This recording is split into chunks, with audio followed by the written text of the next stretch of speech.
Ladies. I was thinking that we would go through the exam review this way, that it might be easier for a lot of you who can't make it. And for those of you who just don't want to wear pants while you review, this might be preferable. Okay, so what I'm going to do is talk about the format of the exam a little. Then I'm going to go through the slides where I made up a list of everything that's going to be on your exam. The exam is done.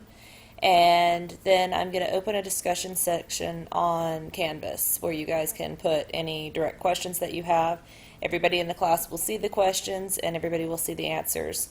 I'll be available today from 10 to 4 and then tomorrow from 10 to 4 to answer any of the questions that come up online. And then I'll log back in sometime Wednesday night just to make sure there aren't any last minute questions and that everything is answered. I don't think the exam is terribly difficult, even though we went through the material quickly. It may be a little bit heavy on the brain reflex things that we did last time, but that's mostly just because it's more interesting. So if you go through this exam review a couple of times, I really don't think that you are going to have any problems, but if something is not clear, somebody please just let me know and we will handle it. So, let's see. Alright, so the format of the exam is going to be pretty much the same as last time. It's a little bit heavier on the short answer questions because I'm going to ask you to describe a couple processes for me. So you're going to have 10 multiple choice questions instead of the usual 20.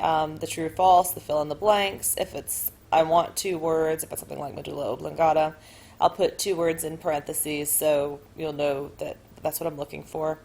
You're going to have 4 figures to label, and I cannot emphasize enough that you have seen every single one of these figures.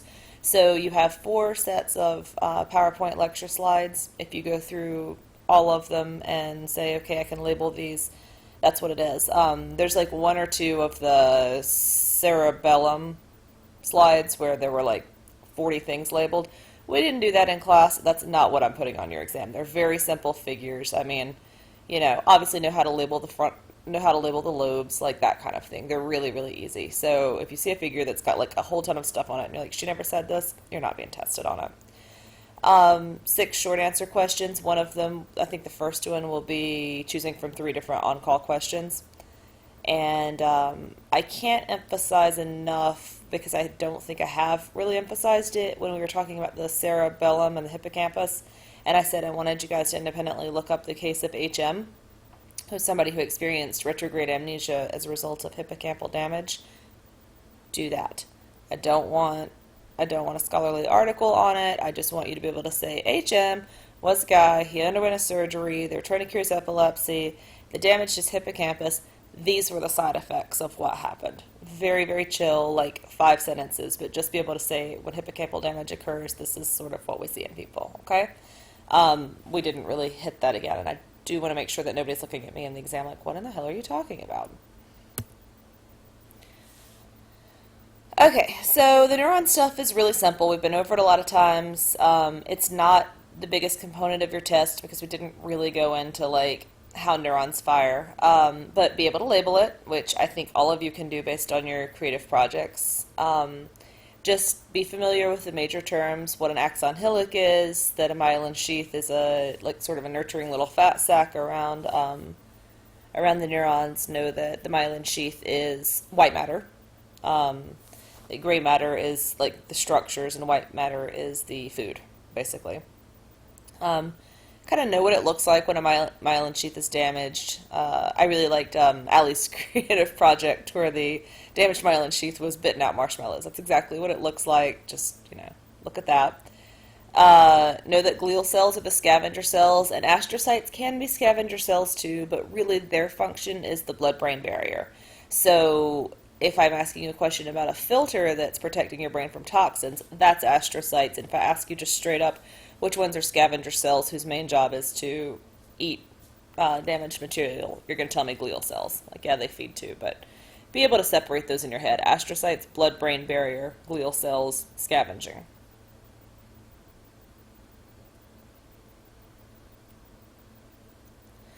Okay, I love this figure. I've put this figure up for you guys several times. The differentiation of the central nervous system and the peripheral nervous system. be able to tell me what things are in both parts. So this is, I think these are fill in the blanks. With the central nervous system, what are the two components? It's pretty straightforward.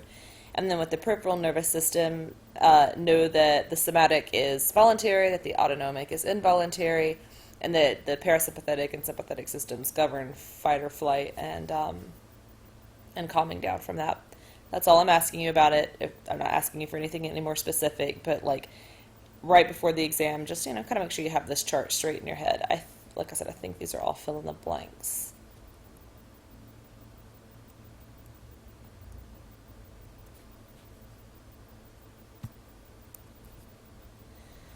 Okay, with the cranial nerves, you guys did take a test on it, or a quiz on it, and I gave you the 5 nerves that I want you to know. Just make yourself a little set of flashcards here where you can match the name of the nerve with the number, and you'll know if it's either motor, sensory, or sensory motor, and yeah, know what area it affects. So I do think there are a couple of questions on the test where I say, so if there's a lesion on this nerve, causes problems feeling your tongue, right? Then you would be able to tell me, oh, it's this nerve. So obviously it's going to be one of the glossal nerves, glossal meaning tongue. So make sure that you know not only what it innervates or what it's giving feeling to, but also be able to subtract that, like reductionarily. If it innervates this and that nerve is broken, then what would be the problem, right? So if it's a tongue nerve and it's gone, then you're going to lose your taste and you're going to lose your ability to articulate because you won't be able to feel it touching the articulators, that sort of thing. They're not complicated. I don't get cute with you, but just make sure that you can do it forward and backwards. It innervates this, and so if the innervation is lost, then this would be the physical symptom of it. This is all, I think, the Unit 4 Lesson 3 slides where we go over this. But yeah, the nerves I want you to know, the vagus nerve, the hypoglossal nerve, the glossopharyngeal nerve, the accessory nerve, and the trigeminal nerve. Those are the only ones. Don't worry about the rest of the book.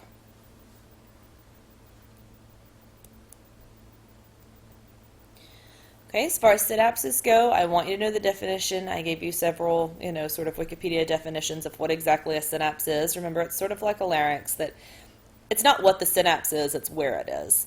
So basically, in the synaptic cleft, you've got this open space that neurotransmitters are crossing to make the neuron chain, where they're going from neuron to neuron. I want you to know that synaptic connections can be excited or inhibited. So if it's excited, then things are going down the neuron chain, and if it's inhibited, then it stops it, right? So I guess if we're thinking about this, we can think about a lot of like drugs that are neuroinhibitors that maybe are sending too much pain, and so or too much, too many depression chemicals, and so it tells the body to stop. Like, we don't typically inhibit things on our own, but inhibition means stopping, exciting means firing off. That's all I want you to know about a synapse, but you will definitely have to label a neuron.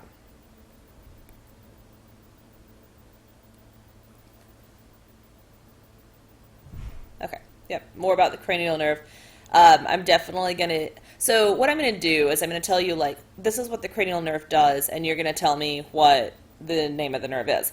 But I'm also going to give you the number because I'm not a jerk, and so if you've matched the number with the name, then you have just an extra way to make sure that you're checking your work and what you're doing is right. So if you just go ahead and like study matching the numbers and the names, then you've got an extra way to know in the case that you're confused.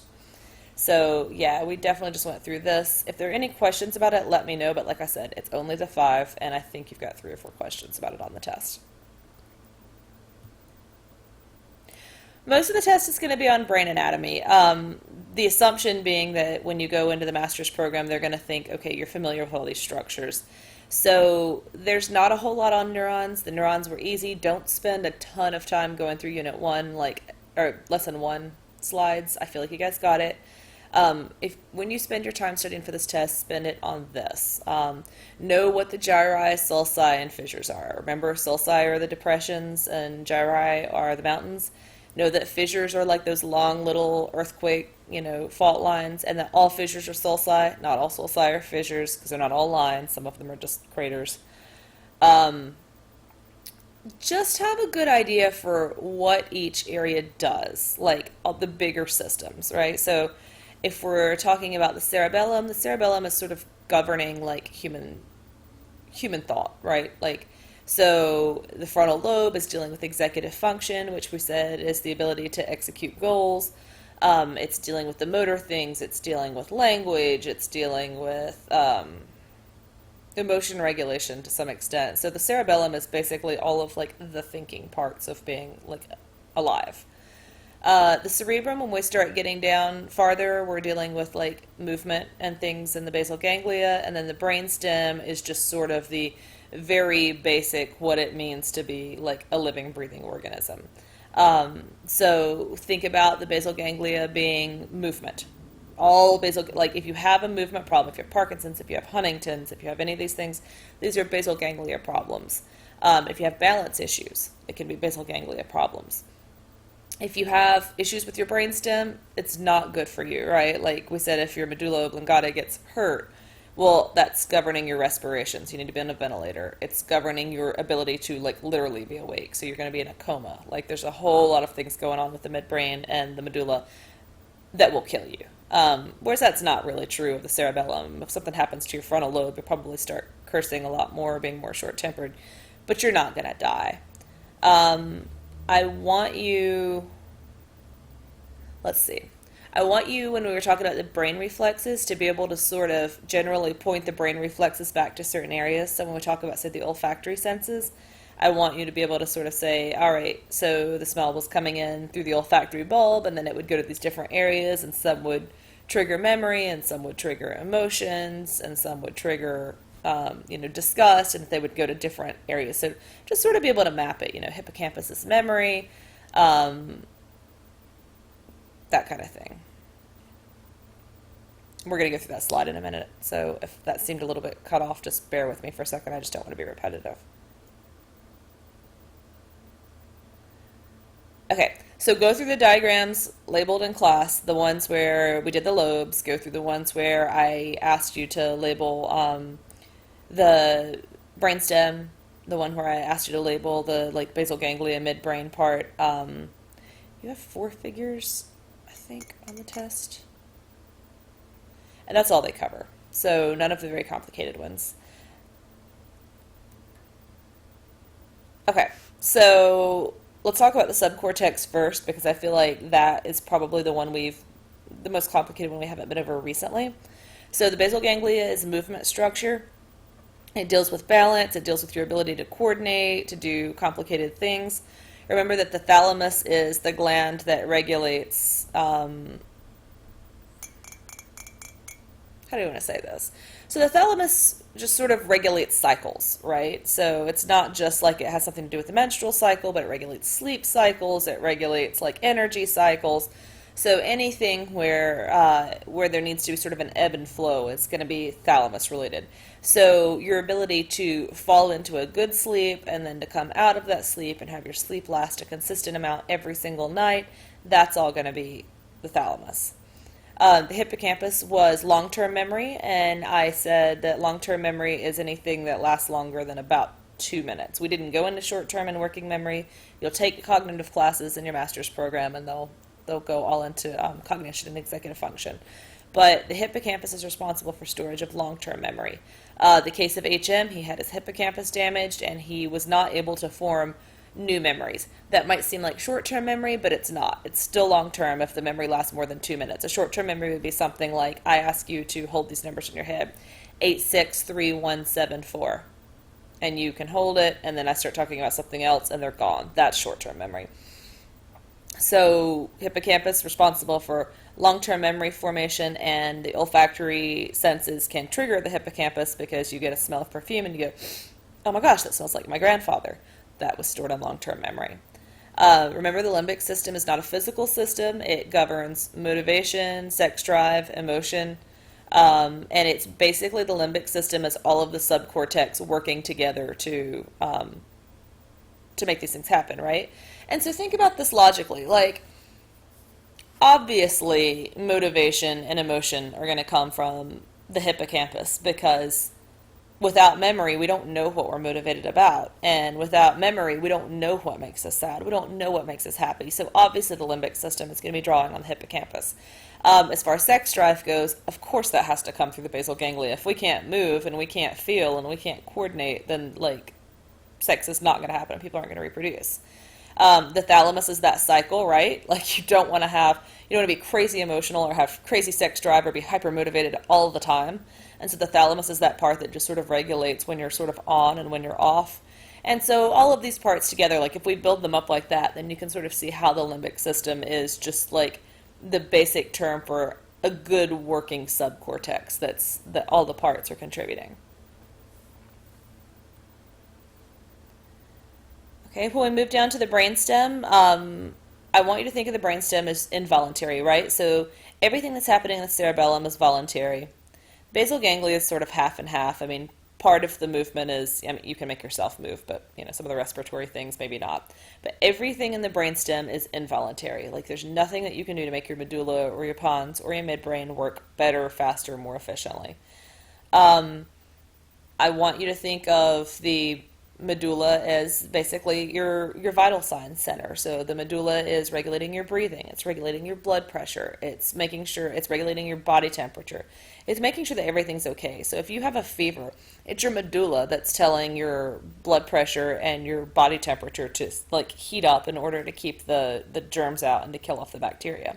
So the medulla is really your system's check center.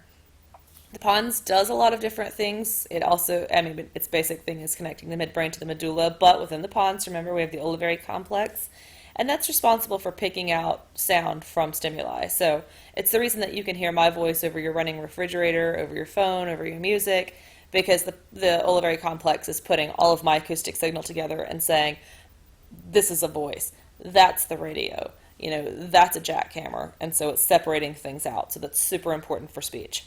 And then the midbrain, remember we said, is the oldest of the evolutionary structures, and its job is basically to send everything the medulla is doing up to the cerebellum so I'm tired, I don't feel good, maybe I should sit down, and you're able to do all of these voluntary actions. If the midbrain doesn't send the impulses and reflexes from the medulla into the cerebellum, you won't know to react. You won't know that you're feeling dizzy, so you should sit down. You won't know that you're having a stroke, so you should call 911. So it's got to communicate with the cerebellum so that like voluntary action can take place. Go through the Unit 3, Lesson 3 slides. Again, when I ask you about lesions on nerves, know what's going to happen. I think I've said that in the slides about 3 times, so obviously it's on the test. Okay,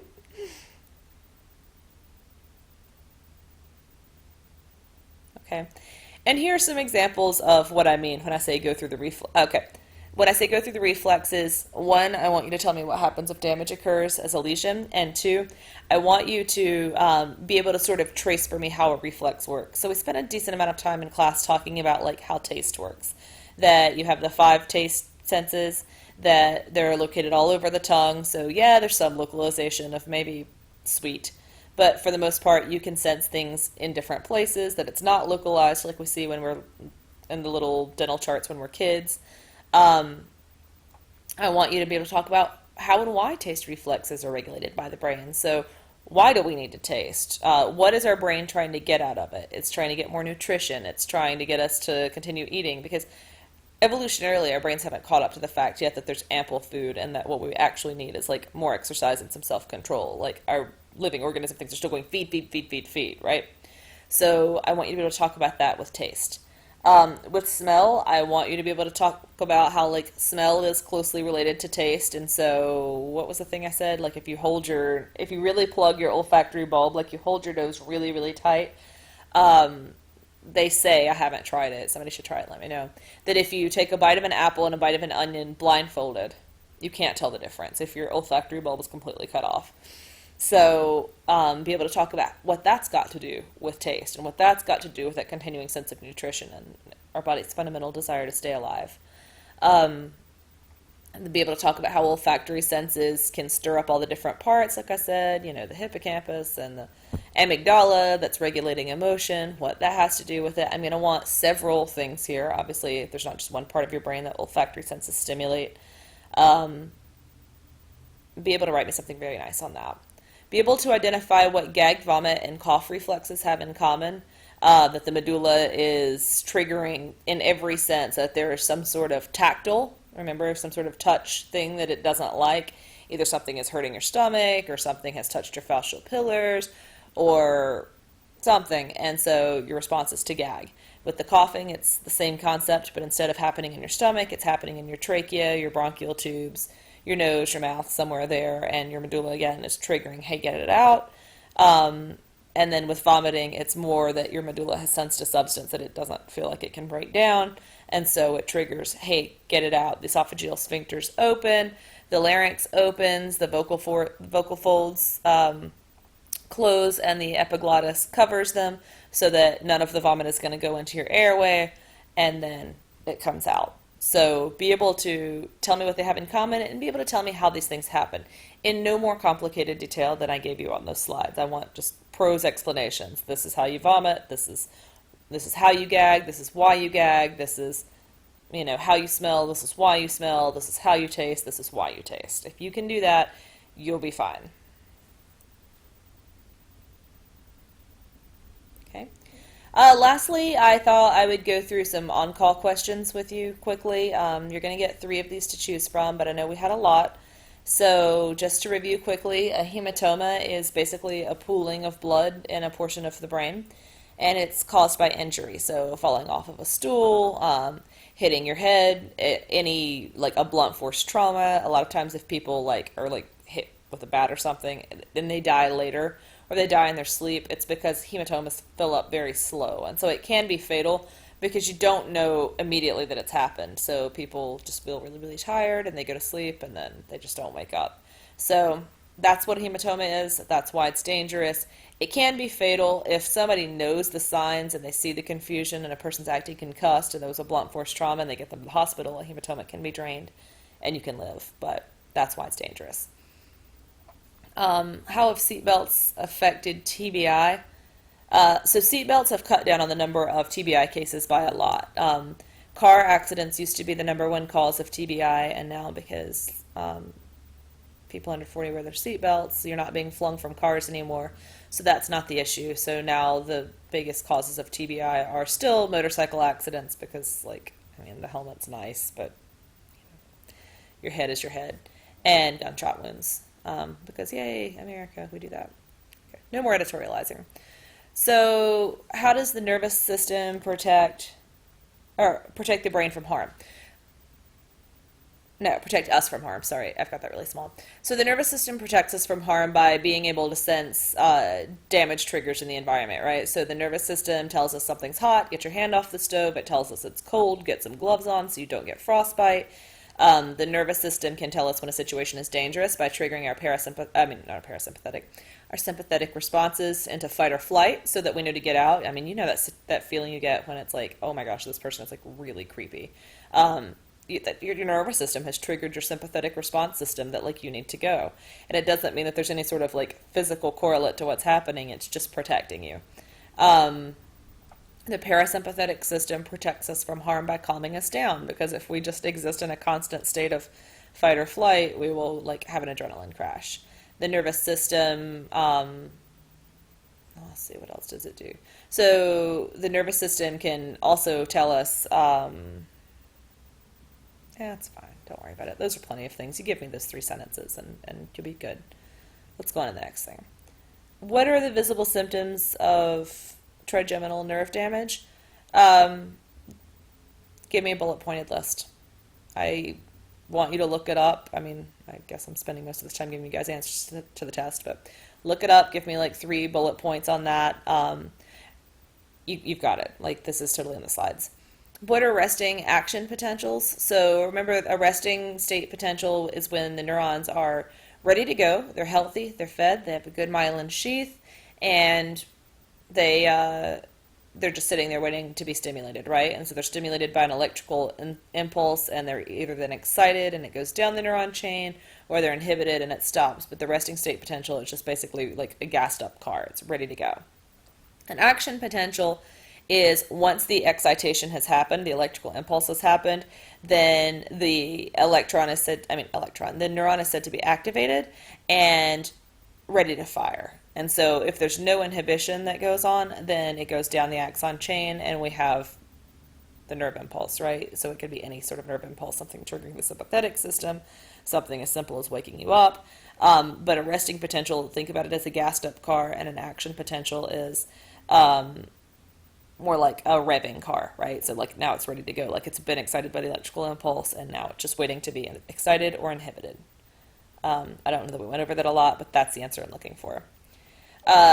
We talked a little bit about the debate between localizationalists and spiritualists. So localizationalists are going to be people who subscribe to the Brodmann's area theory, that if we try hard enough and if our scientific tools were good enough, that we would be able to actually isolate like every single thing that happens, like where it corresponds to a point of the brain. Spiritualists say that that's sort of reductionist, that yeah, there are certain things, like there's certain points of the brain I can poke and like it'll make your foot kick or something. But there are so many more complicated concepts that could never be mapped. What is love? What is hate? What is, what is trauma? Where is like PTSD in the brain? That sort of thing. And so spiritualists feel like, I mean, it's very romanticized, but they feel like there's just so much more to what it means to be human than we could ever like actually map out with little toothpicks on a brain. And localizationalists say, okay, maybe we can't do it now, but it's there and we can map it out. And maybe it's not even one-to-one, maybe it's like a network, but we should be able to like take a computer model and like fire off the different points of activation in the brain that like eventually could create love. We just can't do it yet, but it's there. So it's very abstract versus very concrete. And then lastly, the difference in Broca's and Wernicke's aphasia. Remember that we talked about Broca's aphasia being disfluent. So it's not that people say the wrong thing, it's that they can't conjure up the words and get them out. So their speech will just be very stilted content words, no function words, nothing that's gratuitous.